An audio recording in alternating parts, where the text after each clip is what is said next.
Welcome to அஷிதாஸ் kitchen. இன்றைக்கி நம்ம என்ன பார்க்க போகிறோன்னா, ஒரு டேஸ்ட்டான மொச்சை கத்திரிக்காய் போட்டு குழம்பு வைக்கிறது எப்படின்னு தாங்க பார்க்க போகிறோம். இப்போ பார்த்திங்கன்னா நான் மொச்சையை ஊற போட்டு வச்சுருக்கேங்க. இது காஞ்ச மொச்சை தான். நீங்கள் வறுத்து கூட வேக போடலாம். நான் வறுக்கலை, அதனால் ஊற போட்டிருக்கேங்க. நல்லா ஊறிட்டு மொச்சை பார்த்திங்கன்னா நல்லா ஊறிட்டு பாருங்கள். இப்போ இது குக்கரில் வேக போட போகிறேங்க. இப்போ இந்த மொச்சையை குக்கரில் ஒரு 3 விசில் வச்சோன்னா நல்லா சூப்பராக வெந்துருங்க.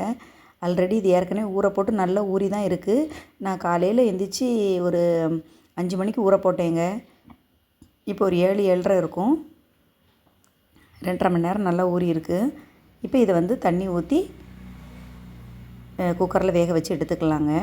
இப்போ குழம்பு வைக்கிறதுக்கு நம்ம மசாலா ரெடி பண்ணிக்கலாம். இப்போ அதுக்கு காஞ்ச மிளகாய் சேர்த்துக்கலாங்க. காஞ்ச மிளகாய் ஒரு 5 அணா சேர்த்துருக்கேன்.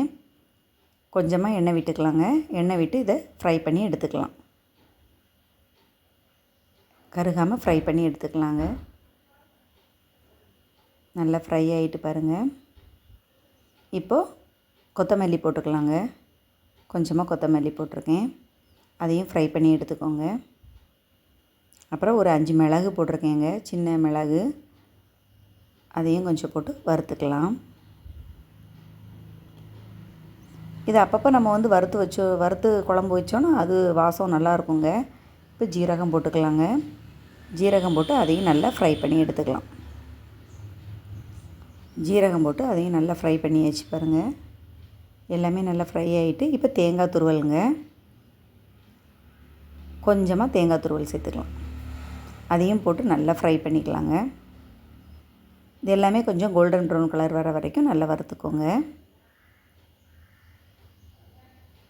நல்லா வறுத்துட்டு இதை நல்லா ஒரு ஃபைன் பேஸ்ட்டாக அரைச்சி எடுத்துகிட்டு வந்துடலாங்க. நல்லா ஃபைனாக அரைச்சோன்னா சூப்பராக இருக்குங்க. பாருங்கள், நல்லா எல்லாமே நல்லா ஃப்ரை ஆகிருக்கு பாருங்கள். தேங்காய் நல்லா கோல்டன் ப்ரௌன் கலரில் ஃப்ரை ஆகணும். அப்போ தான் குழம்பு நல்ல கலராக இருக்குங்க நமக்கு.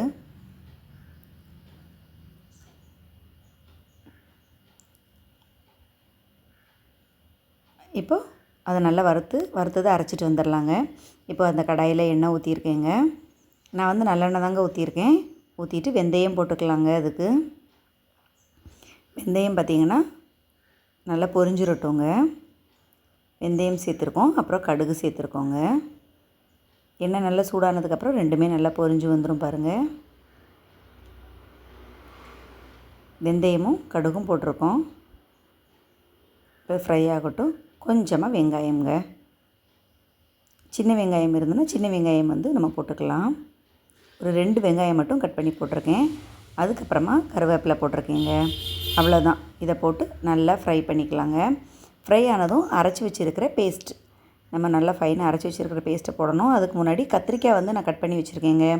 எனக்கு இந்த சின்ன கத்திரிக்காய் தான் இன்றைக்கி கிடச்சிது. நீங்கள் வெள்ளை கத்திரிக்காய் இருந்தால் கூட போட்டுக்கலாம். நல்ல வெண்ணெய் மாதிரி இருக்குங்க அது. இந்த கத்திரிக்காயுமே நல்லாயிருக்கும். கத்திரிக்காவை எண்ணெயில் லைட்டாக ஒரு ஃப்ரை பண்ணி எடுத்துக்கலாம். நல்லா ஃப்ரை பண்ணிக்கலாங்க. கத்திரிக்காயோட கலர் லைட்டாக சேஞ்ச் ஆகிற மாதிரி இருக்கும்போது நம்ம அந்த பேஸ்ட்டை ஊற்றிக்கலாம். கொஞ்சமாக தாங்க கத்திரிக்காய் போட்டிருக்கேன். 4 கத்திரிக்காய் கட் பண்ணி போட்டிருக்கேன்.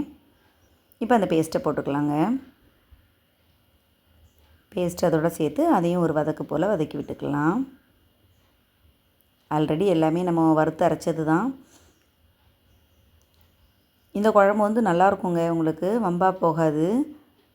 ஏன்னா எல்லாமே வறுத்து நம்ம அரைக்கிறதுனால. தண்ணி ஊற்றிருக்கேங்க. கொஞ்சம் புளி தண்ணி ஊற்றிருக்கேன். அதுக்கப்புறம் உப்பு தேவையான அளவு போட்டுக்கலாங்க. இப்போ எல்லாமே போட்டாச்சு. குழம்பு பாருங்கள்.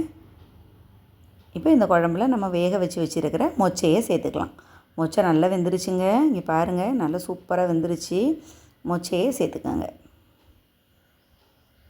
ஏன் இப்போ சேர்க்குறோன்னா, ஏன்னா வெந்தது தானே, லாஸ்ட்டாக சேர்த்துக்கலாமே அப்படின்னா அதில் மசாலாலாம் இறங்காது. உப்பு, உரப்பு, புளிப்பு எதுவுமே இறங்காது நம்ம லாஸ்ட்டாக போட்டோன்னா. இப்போ போட்டோன்னா நமக்கு அந்த கத்திரிக்காயில் எல்லாமே இறங்கும்போது இந்த மொச்சையிலையும் நல்லா இறங்கிருங்க. பாருங்கள், நல்லா கொதிச்சிருச்சு பாருங்கள். குழம்பு நல்லா சூப்பராக கொதிச்சிருச்சுங்க. இங்கே பாருங்கள், நல்லா சூப்பராக ரெடி ஆகிருக்கு பாருங்கள். நல்லாயிருக்குங்க நீங்கள் சாப்பிட்றதுக்கு. நீங்கள் நம்ம மிளகா வத்தல், கொத்தமல்லி எல்லாம் வறுத்து அரைச்சேன் பார்த்தீங்களா, நீங்கள் இதெல்லாம் பொடியாக கூட யூஸ் பண்ணிக்கலாங்க. மிளகாய் பொடி, மல்லிப்பொடி அந்த மாதிரி பொடியாக கூட நீங்கள் யூஸ் பண்ணிக்கலாம். இந்த மாதிரி வறுத்து தான் அரைக்கணும்னு கிடையாது. நீங்கள் அந்த மாதிரி யூஸ் பண்ணுறவங்களா இருந்தால் அந்த மாதிரி கூட நீங்கள் யூஸ் பண்ணிக்கலாங்க. பாருங்கள், நல்லா கொதிச்சு வந்துருச்சு பாருங்கள். சூப்பராக ரெடி ஆயிருச்சுங்க. மொச்சை கத்திரிக்காய் குழம்பு சூப்பராக ரெடி ஆயிருச்சு. சாதத்துக்கு ஊற்றி தொட்டு சாப்பிட்டோன்னா ரொம்ப சூப்பராக இருக்குங்க. ரொம்ப நல்லாயிருக்கும். இதில் வந்து நம்ம கத்திரிக்காய், கருணக்கிழங்கு போட்டு வைக்கலாம். கருணக்கிழங்கும் மொச்சக்கொட்டையும் போட்டு வைக்கலாம். அதுவும் சூப்பராக இருக்கும். மொச்சை போட்டு இது வச்சா செம டேஸ்ட்டாக இருக்கும்.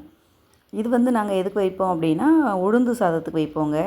இது பருப்பு குழம்பு வச்சு அதுக்கு தொட்டுக்கிறதுக்காக இந்த இது வந்து வச்சுருப்போம். பாருங்கள், நல்ல சூப்பர் டேஸ்ட்டாக இருக்குது பாருங்கங்க. கத்திரிக்காயும் மொச்சையும் போட்டு வச்சுருக்கேன். குழம்பு ரெடி ஆயிருச்சுங்க. அவ்வளோதான். சூடாக சாதம் போட்டு பிசைஞ்சு அப்படியே சாப்பிட்ற வேண்டியதாங்க. டேஸ்ட்டு சூப்பராக இருக்கும், செமையாக இருக்கும். நம்மளோட சூப்பரான டேஸ்ட்டான மொச்சை குழம்பு ரெடி. என்னோடய சமையல் உங்களுக்கு பிடிச்சிருந்ததுன்னா நீங்கள் அஷிதாஸ் கிச்சனை மறக்காமல் லைக் பண்ணுங்கள், ஷேர் பண்ணுங்கள், சப்ஸ்கிரைப் பண்ணுங்கள் ஃப்ரெண்ட்ஸ். பாய்ங்க.